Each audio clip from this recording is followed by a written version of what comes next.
A'udzubillahi minasyaitonirrajim. Bismillahirrahmanirrahim. Alhamdulillahirabbil alamin. Wassalatu wassalamu ala asyrafil anbiya wal mursalin wa ala alihi wa sahbihi ajmain. Rabbi shrah li sadri wa yassir li amri wahlul 'uqdatam min lisani yafqahu qawli, amma ba'd. Jadi alhamdulillah, syukur kita kepada Allah Subhanahu wa taala kerana pada pagi yang berbahagia ini dapat kita sama-sama berkumpul dalam sama-sama mencari redha Allah Subhanahu wa taala. So pada hari ini kita akan membicarakan sebuah kitab yang bertajuk berkaitan dengan amalan dan doa daripada Quran dan hadis berkaitan dengan murah rezeki dan bebas hutang. Jadi tuan-tuan rahmati Allah Subhanahu wa taala, fitrah manusia ni dia suka pada kekayaan, dia suka pada harta, anak pinak dan sebagainya. Kan? Tak ada siapa yang nak miskin, kan? Tak ada siapa pun nak jadi miskin melarat, susah merana, apa gerana dan sebagainya. Kan? Tak ada siapa pun yang nak begitu. Jadi bagaimana kita nak nak dapat tahu bagaimana ilmu-ilmu yang berkaitan dengan amalan-amalan dan doa daripada Quran hadis berkaitan murah rezeki dan bebas hutang, insya-Allah kita akan bincangkan pada hari ini, insya-Allah. Bagaimana dalam hadis Nabi SAW yang diriwayatkan daripada Abu Hurairah radhiyallahu anhu, Nabi SAW telah bersabda, bukanlah kekayaan itu dengan banyaknya harta dunia, tapi kaya itulah kayanya jiwa, iaitu hati. Maafkan lebih kurang lafaz hadisnya, iaitu laisa ghina an kasratil ard walakin ghina nafs. Apa? Itulah yang dikatakan maksud kekayaan yang sebenar yang Nabi kata. Kan? Kaya kita ialah sebenarnya kaya jiwa, kaya hati kita, kaya iman kita. Rasa dapat sikit pun cukup, alhamdulillah, syukurnya ya Allah, itulah kaya sebenarnya. Kan? Dapat basikal buruk macam mana, Allahu Akbar, naik basikal tekoet, siap bunyi berlagu pula tu naik basikal. Kan, dia punya rem pun dah nak putus, dah nak longgar. Itulah yang dia tak berumur, dia tak apa, semua tak ada. Dia syukur, tak bersyukur, alhamdulillah, syukurnya Allah, basikal aku boleh bergerak lagi, ya Allah, daripada aku jalan sana, jalan sini tak ada kenderaan, ada basikal, syukur ya Allah aku dapat basikal. Itulah orang kaya sebenarnya. Kan? Dan kadang-kadang Allah bagi kekayaan kita ini, ada yang Allah bagi dia kaya harta tapi tak ada kaya jiwa. Kan? Macam mana maksud kaya harta? Kaya dibagi satu dunia pun, 1 bilion, 1 juta apa bagai pun tak pernah cukup. Kerana sini tak kaya, hati dan iman dia, perasaan ni tak pernah rasa cukup, tak pernah rasa syukur, tak kaya lah tu namanya. Kan? Tapi mudah-mudahan lah yang kita nak kat sini kaya dua-dua, kaya dunia, kaya harta dan kaya jiwa, kaya hati kita. Kan? Bila kita banyak harta pun boleh kita bersedekah, bila kita banyak harta boleh kita bayar hutang dan sebagainya. Jadi dua-dualah kita nak seboleh-bolehnya begitulah. Ya, dalam hidup ni kita nak kaya dua-dua, dunia harta dan kaya jiwa.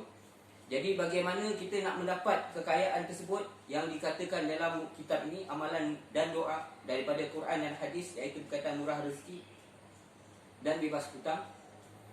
Dia ada 3 bahagian. 3 bahagian. Pertama sekali dalam tajuk yang kita nak huraikan kat sini adalah kita jaga hubungan dengan Allah. InsyaAllah kunci murah rezeki. Itu pertama. Dan bahagian yang kedua, jaga hubungan dengan manusia. Nanti kita akan hurai apa dia berkaitan hubungan manusia tersebut. Kita akan hurai. InsyaAllah juga Allah murahkan rezeki kita. Dan yang ketiga ialah, bahagian yang ketiga ialah kita bagaimana nak bebaskan hutang, bebaskan daripada hutang ni, bahagia dunia dan akhirat. InsyaAllah kita akan kupaskan dalam perbincangan kita, insya-Allah hari ini. Jadi kita masuk kepada tajuk yang pertama, iaitu menjaga hubungan dengan Allah Subhanahu wa taala. Hubungan dengan Allah menjadi kunci murahnya rezeki. Macam mana maksudnya dikatakan yakin rezeki dari Allah Subhanahu wa taala itu? Kan? Kena yakin betul-betul rezeki itu datang dari Allah, bukan daripada nampak kita, daripada usaha kita, tak, tapi daripada Allah dulu. Kita letak Allah dulu. Kan, apa-apa Allah dulu. Ilahi anta maksudi wa ridhaka matlubi. Ya Allah, engkaulah ilahi anta maksudi, engkaulah maksudku, wa ridhaka matlubi, dan engkaulah tempat aku mencari redha-Mu ya Allah, dan engkaulah tempat aku mencari redha-Mu, mencari keredaan. Kan? Tak suka selain daripada engkau ya Allah. Jadi engkaulah aku mencari redha Allah yang kita cari. So, jadi perbuatan kita ni, kita jangan nampak perbuatan kita. Memanglah syariat ni kita nampak kita yang buat, kita yang usaha, semua kita. Tapi kita pandang semua yang menggerakkan ialah Allah Subhanahu wa taala. La haula wala quwata illa billahil aliyyil azim. Tidak ada daya upaya kecuali kuatan Allah Subhanahu wa taala. Kita nampak betul-betul Nampak dengan mata hati kita ni, bukan dengan mata ni. Mata ni selalu banyak terhijab, dihijab dengan dunia dan macam-macam nafsu dihijab. Tapi hati sini yang bersih, nurani kita ni, hati kita, akal kita berfikir bahawa betul, yakin bahawa inilah rezeki ni Allah yang bagi semua ni. Kan kita tengok siang malam, pagi petang, siang malam, pagi petang, terang gelap, siapa yang menjadikan tu? Allah. Nak tanam keyakinan kita kat situ, banyaklah tengok kejadian alam, kejadian bumi, penciptaan langit dan bumi, semua tu kejadian ni akan meningkatkan keimanan kita, yakin kita kepada Allah Subhanahu wa taala. Jadi berkaitan rezeki pun macam tu juga. Kita kena letakkan keyakinan bahawa yang bagi rezeki dia Allah, barulah usaha ikhtiar kita. Kan? Itu ahli sunnah wal jamaah, tanamkan keyakinan kita kepada Allah dahulu. Dalam Al-Quran Allah Subhanahu wa taala dalam surah Hud ayat yang ke-6, kan? Katanya apa? Auzubillahi minasyaitonirrajim, lebih kurang mafhum dia. Auzubillahi minasyaitonirrajim. Bismillahirrahmanirrahim. Dan tiada sesuatu pun dari makhluk yang bergerak di bumi melainkan Allah jua yang menanggung rezekinya dan mengetahui tempat kediamannya dan tempat ia disimpan. Tiada yang ada bergerak di atas melata satu makhluk pun ke atas bumi ni kecuali Allah SWT dah jamin dah rezeki ni, kan? Dan mengetahui tempat kediamannya dan tempat ia simpan. Kat mana rezeki ni datang, semua Allah dah susun, dah rancang dah. Burung tu bergerak sana kemari, tawakal bulat dia dengan Allah, kan? Dia tahu dah kat mana, dia tahu dah rezeki dia kat mana. Allah dah susun. Dia dapat ini bulat macam ni pun alhamdulillah, tak dapat pun tak tahulah dia tak berungut. Dia mungkin tak berungut, kan? InsyaAllah dia langsung dizikir tasbih kepada Allah Subhanahu wa taala. Itu burung, kan? Terbang sana sini mencari rezeki, tawakal kepada Allah Subhanahu wa taala, kan? Begitulah juga dengan kita letakkan keyakinan betul. Pertama sekali Allah yang bagi kita rezeki, bukan usaha dan ikhtiar kita. Usaha ikhtiar kita hanya asbab sahaja. Selepas tu bagaimana untuk kita mendapatkan doa, membaca doanya apa yang daripada Quran tu, iaitu doa yang diberikan untuk memberikan kita kekuatan taat dan keyakinan iman dalam diri. Apa doanya? Kita amalkanlah dalam surah Al-Imran ayat 16. A'udzubillahi minasyaitonirrajim. Bismillahirrahmanirrahim. Rabbana innana amanna faghfir lana dzunubana wa qina adzabannar. Ingat tu. Apa ayat ni sekali lagi saya ulang. Rabbana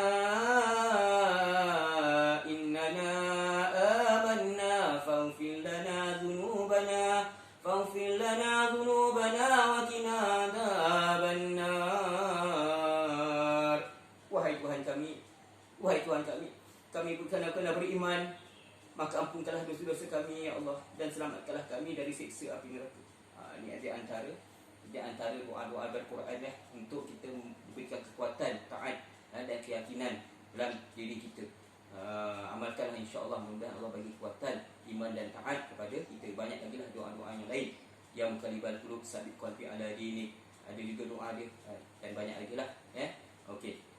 Dan yang kedua, tips yang kedua bagaimana untuk murah rezeki, iaitu berusaha menjadi hamba Allah yang bertakwa. Ini saya mengajak diri saya sendirilah, dan hadirin-hadirin yang mendengar, sama-sama dah kita memproses. Kita sedang belajar, tuan-tuan. Allah tu Maha Maaf, Allah mengampun. Yang penting hati nawaitu kita ni nak belajar menjadi orang takwa. Seusaha mana pun kita mampu. Allah tu Maha mengetahui. Penting kita hati kita bisa cakap dengan Allah, ya Allah aku usaha dah ya Allah. Ini semampu aku ya Allah untuk takwa, untuk taat padamu ya Allah. Ini yang mampu ya Allah. Tingkatkan lagi ya Allah, kekalkan aku dalam ketaatan ya Allah. Boleh cakap dengan Allah, ya Allah tahu. Dan Allah tu Maha mengetahui. Inna Allah ala kulli syai'in qadir. Allah tu segala sesuatu berkuasa atas sesuatu. Kan? Allah tu Maha mengetahui. Kan? Jadi bagaimana dalam Quran Allah kata apa? Dalam surah At-Talaq ayat 2 hingga 3. Ayat 2 hingga 3 yang maksudnya siapa yang bertakwa akan dilepaskan daripada masalah hidup dan diberi rezeki yang tidak diketahui dari mana sumbernya. Ni kelebihan menjadi orang yang bertakwa. Menjadi orang bertakwa, Allah bagi kata apa? Allah kata dilepaskan dari masalah hidup dan diberi rezeki yang tidak diketahui manalah sumbernya. Itu untung kita kalau kita jadi orang yang bertakwa. Itu dia punya ayatnya. Ayatnya lebih kuranglah, kan? Wa may a'udzu billahi minasy syaithanir rajim. Bismillahirrahmanirrahim. ومن يتق الله يجعل له مخرجا ويرزقه من حيث لا يحتسب ومن يتوكل على الله فهو حسبه إن الله بالغ أمره قد جعل الله لكل شيء قدرا. Surah Talaq ayat 2 hingga 3. Nampak maksud lebih kurang tadi macam saya katalah, siapa yang bertakwa dan akan dilepaskan daripada masalah hidupnya, mudah sekali urusan hidupnya jadi mudah, ya, dan diberi rezeki yang tidak diketahui mana sumbernya. Tiba-tiba ada je rezeki datang dari mana sumber, wallahu a'lam, Allah yang lebih mengetahui, ya.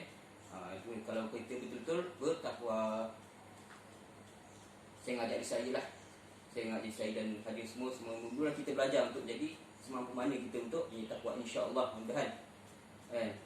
Lawan nafsu kita yang tak baik. Nafsu tu suka mengajak pada keburukan, kita lawan.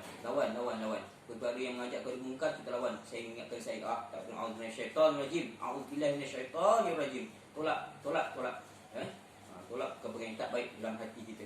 Nak jadi orang takwa tu, ya. Doa dikurniakan keluarga yang bertakwa dalam surah Al-Furqan ayat 74. A'udzubillahi minasyaitonir rajim. Rabbana hab lana min azwajina wa dhurriyyatina qurrata a'yun waj'al lil muttaqina imama. Okey, sekali lagi saya ulang. Rabbana hab lana min azwajina wa dhurriyyatina qurrata a'yun waj'al lil muttaqina imama. Surah Al-Furqan ayat 74. Maksudnya, wahai Tuhan kami,